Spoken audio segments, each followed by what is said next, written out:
Assalamualaikum warahmatullahi wabarakatuh. Kembali lagi bersama saya di channel Perisai Nusantara TV.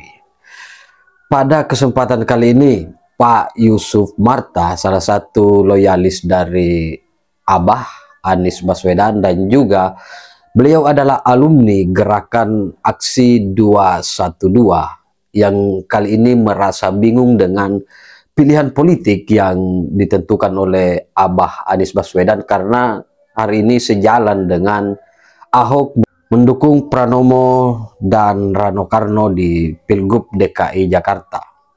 Wajar saja ketika misalnya sosok seperti Pak Yusuf Marta ini merasa bingung karena tidak masuk di kepalanya bahwa Abah Anies Baswedan akan sejalan pilihan dengan Ahok di Pilgub DKI Jakarta. Tapi lagi-lagi bahwa dipertegas oleh Ibu Megawati bahwa kalian hanyalah petugas partai, jadi harus taat dan patuh apapun yang menjadi keinginan dari partai. Jadi tak perlu berlama-lama, seperti apa videonya kita simak secara bersama-sama. Saya jadi bingung kok tiba-tiba Anies ini tiba-tiba dengan vulgar seolah-olah sudah memutuskan dukungannya kepada Pramono. Pertanyaan yang menggelitik bagi saya, loh, pertarungan dulu setahu saya Anies itu berdiri, berjuang bersama kita, itu bukan perjuangan politik ansih, ya kan? Tapi berangkat dan berdiri dan besar dari perjuangan yang membawa ideologi. Tentang pilihan ideologisnya dia benar, setuju. Maka itulah yang saya sesalkan, yang mengejutkan saya. Kenapa Anies kok bergeser dari ideologis, kok malah menjadi ikut-ikutan dalam pertarungan yang istilahnya sifatnya politik angsi gitu aja. Kalau ini soal Anies ini, kartu Anies ini dikira suhu, ternyata cukup. Pemilihnya Anies itu memang notabene adalah Islam politik gitu loh. Nah, itu menurut saya akan membuat Anies itu menjadi dalam tanda kutip ya, hantu yang lebih seram dibandingkan dengan PKS. Bahwa masuknya Anies itu ketimbang mengunci kemenangan justru membatalkan kemenangan. Betul. Ada pemilih Anies, kan pemilih Anies besar, pengaruhnya besar. Itu mereka tuh sudah ke Pramrano, nggak usah Anies deklarasi pun mereka udah ke Pramrano, karena mereka itu kan segmen oposisi. Ya, mereka melihat bahwa ada Jokowi. Iya, dari awal juga udah tahu bahwa Ridwan Kamil itu bagian dari Prabowo dan bagian dari Jokowi. Mereka udah nggak ke situ. Yang salah dihitung atau yang mungkin asumsinya salah adalah bahwa kelompok minoritas itu ya, yang tadinya ke Pramono dan Rano, justru begitu ada Anies malah lari ke Ridwan Kamil dan Susono. Kalian ini adalah petugas partai. Jangan lupa, kalian adalah petugas partai. Tidak lagi bisa sebagai pribadi-pribadi. Kalau tidak mau jadi petugas partai, saya tidak ngomongi lagi anggota partai, petugas partai, artinya jangan beri tugas oleh partai, out, begitu aja, mundur. Sing rumiyin niku Rakernas, Rapat Kerja Nasional PDI Perjuangan, mutusaken tidak disiarkan untuk ngadepi pemilu 2004 harus tersedia uang 5 triliun rupiah. Teko endi iki gak nyolong. Ayo. Nggih, jelas-jelasan mawon. Kabeh bahasane BUMN diporoti kabeh. Padahal di parlemen sudah sepakat siapa yang melakukan korupsi di era pandemik hukumannya mati. Tapi akhirnya Ibu Megawati interupsi. Jangan dihukum mati. Kalau dihukum mati kaderku habis semua. Nah itu. Kenapa? Mayoritas wali kota, bupati, dan pejabat yang tersangkut korupsi yaitu dari PDIP itu ranking 1. Nah kalau dijebloskan atau dihukum mati semua ya habis itu kader-kader PDIP. Nah itu seperti itu. Sebara yang kebetulan bendaharanya PDIP itu kalau di koran cuma 25 triliun, tapi Pak Novel Baswedan yang penyidik senior KPK menyatakan itu yang dirampok sama Menteri Sosial Pak Juliari Batubara itu 100 triliun di era pandemik. Anies Baswedan dukung Pramono Rano di Jakarta. Ya. Tapi menurut gue nggak ngaruh sih, ya nggak? Karena apa? Suara Pak Anies itu waktu Pilpres aja cuma 24%. Itu juga udah dipotong sekarang sama PKB, Nasdem, dan PKS. Ya mungkin ya kira-kira nih menurut perhitungan gue nggak nyampe 5% suara Pak Anies itu ya. Loyalis Pak Anies itu di Jakarta. Jadi ya nggak ngaruh sih ya. Yang pasti ya justru ini sebenarnya memperlihatkan sosok Anies yang oportunis banget. Kalian paham kan? Secara kan ya kemarin kan digaung-gaungkan Anies akan diusung PDIP, ya kan? Kemudian anak wabah itu udah riang gembira menyambut itu, ya kan? Abahnya maju, ya kan? Untuk menjadi cagup lagi. Ternyata di PHP sama PDIP, ya kan? Terus sekarang tiba-tiba jadi mendukung aja nih Pramono sama Rano, ya kan, tanpa ada jabatan atau apapun. Ya menurut gue sih ya ini anak wabah nih harus concern gitu ya, bahwa ternyata Pak Anies itu nggak seidealis yang kalian kira. Tetap aja dia politisi yang oportunis, ya kan? Berarti ini memverifikasi sifat dan karakter dari Pak Anies Baswedan. Justru dukungan Pak Anies itu, ya kan, memperlihatkan bahwa dia tidak konsisten di jalan perubahan. Kemarin kan ada deklarasi Partai Perubahan katanya, tapi dari jubirnya Anies bilang, oh Pak Anies tidak terafiliasi dengan Partai Perubahan. Padahal jelas-jelas Partai Perubahan itu ingin mengusung Pak Anies di 2029 jadi presiden, capres gitu kan. Tapi Pak Aniesnya sendiri menolak. Anies presiden, itu kan nggak mengakui gitu kan.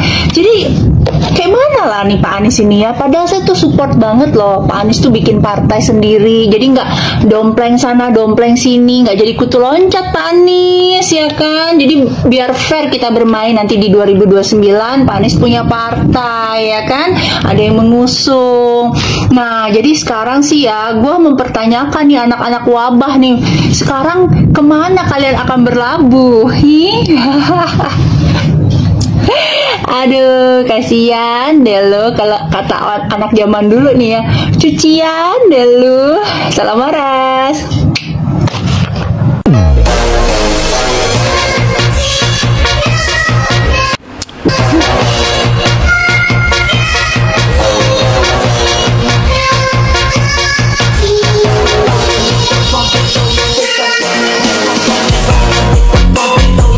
Kejaksaan Agung tariknya ngeri banget. Dia berhasil nangkep bos Sriwijaya Air yang ngelakuin korupsi di pertimahan sampai dengan berapa? 300 triliun. Jaksa Agung menangkap salah satu orang terkaya di Indonesia, konglomerat pemilik maskapai Sriwijaya Air dalam kasus timah. Henry Lee ditangkap saat kembali dari Singapura karena beberapa kali sebelumnya itu udah dikasih surat panggilan datang dan akhirnya langsung diciduk, bro. Kabarnya beliau ini yang membiayai proses pembelian mesin untuk melebur biji timah ilegal. Yang kedua, beliau juga membuat perusahaan boneka di mana untuk menyelundupkan hasil biji timah dari timah ilegal yang merugikan negara sampai dengan 300 triliun. Kalau ngomongin soal pertambangan di Indonesia ini rame banget, apalagi ada video yang lagi viral masalah tambang minyak ilegal yang diupload sama salah satu akun. Ini video yang lagi ramai kemarin, di mana ini salah satu tambang minyak ilegal yang ada di daerah Sumatera yang diupload oleh sebuah akun yang isi captionnya kayak gini.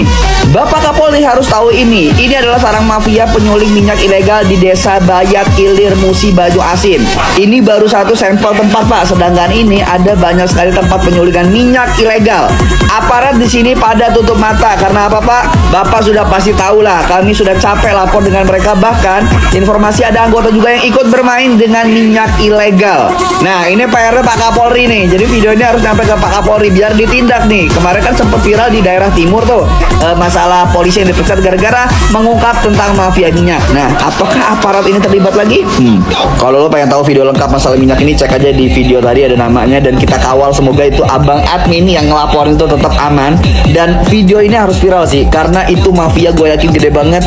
Nah tugas kalian buat ngeviralin biar Pak Kapolri ngeliat, dan nanti nanti Pak Prabowo balik dari luar negeri nih, itu kasus ke-up. Oke, tugas kalian sekarang untuk nge-like dan share video ini.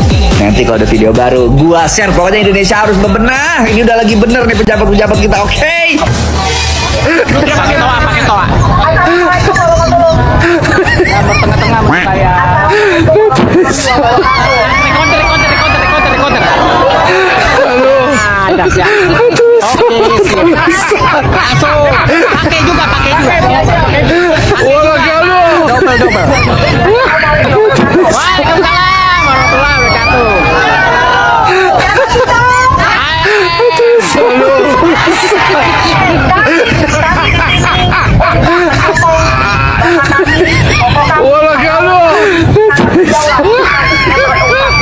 Kami berdiri di sini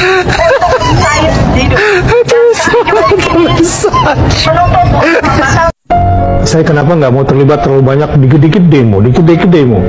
Saya melihat kalau orang maunya demo terus berarti udah punya penghasilan di situ, ya nggak? Kalau orang sudah sering mengerjakan sesuatu dan lama hanya di situ mainnya, berarti punya penghasilan dia di situ. Ya sesekali oke lah untuk sesuatu yang besar. Tapi kalau dikit-dikit demo, berarti ada penghasilan ini di sini. Nah kasihan dong yang nggak punya penghasilan dari situ diajak demo mulu. Tapi ini bukan 2016 bro. Ya, di WA ngamuk-ngamuknya masih cara 2016. Ya gampang lah kita dipengaruhi. Tapi saya tidak ingin mengorbankan Indonesia yang sudah bagus ini. Jangan gampang terburu-buru nih, terutama emak-emak militan yang gampang kesundut, yang sumbu pendek, baru dipancing pakai WA dikit langsung meledak gitu ya.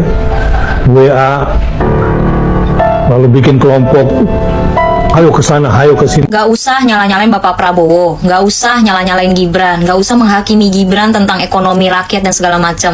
Gak usah juga ngomongin Bapak Joko Widodo ngapain aja 10 tahun bla bla bla bla bla. Gak usah ngomongin ekonomi kalau diri sendiri aja gak mau berusaha. Diri sendiri aja gak mau bergerak, diri sendiri tuh gak mau berkembang dan gak mau maju. Gak mau ngikutin zaman, gak mau belajar, gak mau baca-baca pengetahuan, dan gak mau mencari tahu. Gue pernah ngomongin tentang Bapak Jokowi 10 tahun ngapain aja, infrastruktur dan lain-lainnya di konten gue yang ini ya. Kalau kalian belum nonton silahkan ditonton, itu videonya juga lumayan panjang, tapi itu isinya edukasi, isinya ilmu gua kasih ke kalian. Hidup kamu ya tanggung jawab kamu, tidak ada campur tangan orang lain untuk membuat hidupmu lebih berhasil atau lebih tinggi. Tidak, hidupmu tanggung jawabmu, bukan tanggungan orang lain, apalagi pemerintah. Pemerintah itu ngurusin negara, bukan mengurusi perut dan hidupmu sendiri-sendiri. Ya terus kalau kayak gitu ngapain dong ada pemerintah kalau segala-galanya kita atasi sendiri? Tadi gua kasih taunya apa? Gua bilangnya apa? Pemerintah itu mengurusi negara, bukan mengurusi hal pribadi-pribadi hidupmu. Sekarang kalau mau bahas pemerintah, coba gue tanya, pemerintah kurang bantuin apa? BPJS ada, BLT ada, KIS ada, KJP ada, KIP ada. Itu diperuntukkan untuk siapa? Ya untuk kalian-kalian yang membutuhkan bantuan. Bansos buat siapa? Buat kalian, buat rakyat. Hidup kita ya tanggung jawab kita, hidupmu tanggung jawabmu. Tugas pemerintah ya mengurus negara. Lo pikir yang ngurus negara siapa? Bapak lo, kakek moyang lo. Emang menurut lo kerja di pemerintahan itu kayak gimana? Kok ekspektasinya tinggi banget gitu loh? Ekspektasinya tuh terlalu tinggi sampai bisa-bisanya menggantungkan diri sendiri kepada pemerintah. Terus emang lu gak mau jadi pribadi, jadi manusia tuh yang berpikiran maju gitu? Memang pemerintah itu membantu rakyatnya. Pemerintah itu mewakilkan rakyat. Iya, gue tahu. Pemerintah itu juga dipilih oleh rakyat dan untuk rakyat. Gue paham sampai situ. Gue bener-bener paham. Tapi balik lagi ke diri masing-masing, balik lagi ke SDM-nya, balik lagi ke pribadinya. Mau sampai kapan lu terus-terusan ngandelin pemerintah dan segala macam? Sedangkan lapangan pekerjaan udah banyak. Bahkan gue turun langsung ke lapangan. Pekerjaan itu sekarang banyak banget. Lowongan pekerjaan itu banyak banget. Tapi kalau kalian yang udah nonton konten gue yang tadi gue bilang ya, di situ gue udah bilang lapangan pekerjaan itu banyak. Tapi yang mau melamar kerja itu banyak maunya. Skill nggak ada, maunya gajinya gede. Giliran gajinya agak gede, dapat tekanan dari atasan, kena mental, resign. Sekolah gratis dari pemerintah ada, tapi pada banyak yang maunya masuknya swasta. Jadi masih salahin pemerintah. Program beasiswa dari pemerintah ada. Sekarang tinggal gimana kita SDM-nya itu bisa bisa memanfaatkan fasilitas-fasilitas yang sudah disediakan oleh pemerintah dengan baik. Sorry to say ya, hal ini pernah gue sampaikan di konten gue yang tadi gue bilang itu, yang waktu itu gue bikin. Gue pernah bilang kayak gini, sorry to say ya, kalau udah tahu kalian masih kurang mampu, kalian masih kere, kalian masih miskin, ya udah jangan banyak-banyak punya anak. Lu ilangin deh tuh ya peribahasa-peribahasa banyak anak banyak rezeki. Nggak ada ya, ngegedein anak itu pakai duit, beli susu, pampers segala macam itu pakai duit ya. Keputusan untuk menikah, berkeluarga, punya anak itu keputusan kalian, keputusan pribadi. Jangan diserahkan, jangan dibebankan kepada bantuan pemerintah. Kendati demikian, pemerintah bantuin nggak? Bantuin. Bantuan untuk ibu hamil. Ya, makan siang gratis udah mulai disalurkan bertahap. Sekolah gratis. Dan bantuan-bantuan pemerintah lain yang tadi udah gua sebutin. Kurang apa? Sekarang balik lagi ke diri kalian masing-masing. Sadar diri. Sadar diri. Kurang apa? Pemerintah tuh kurang apa? Udahlah, coba kalian tuh yang introspeksi diri. Gantian gitu. Jangan pemerintah terus yang disuruh introspeksi diri gitu. Kalian tuh juga terus ya, gue baru ngeliat konten-konten tentang pembangunan IKN terkini ya, pembangunan IKN terbaru update-nya gitu ya. Itu banyak banget pro kontra terhadap IKN, terutama para wabah, wakil anak abah yang pada sakit hati. Menurut gue IKN itu bener-bener indah banget. Tapi komen-komennya balik lagi, SDM-nya no. Karena IKN belum jadi apa-apa, butuh 20 tahun untuk pembangunan bla bla bla bla. Gue kasih tahu, lo pikir Jakarta ya bisa sampai kayak sekarang itu cuma butuh waktu 5 tahun? 10 tahun?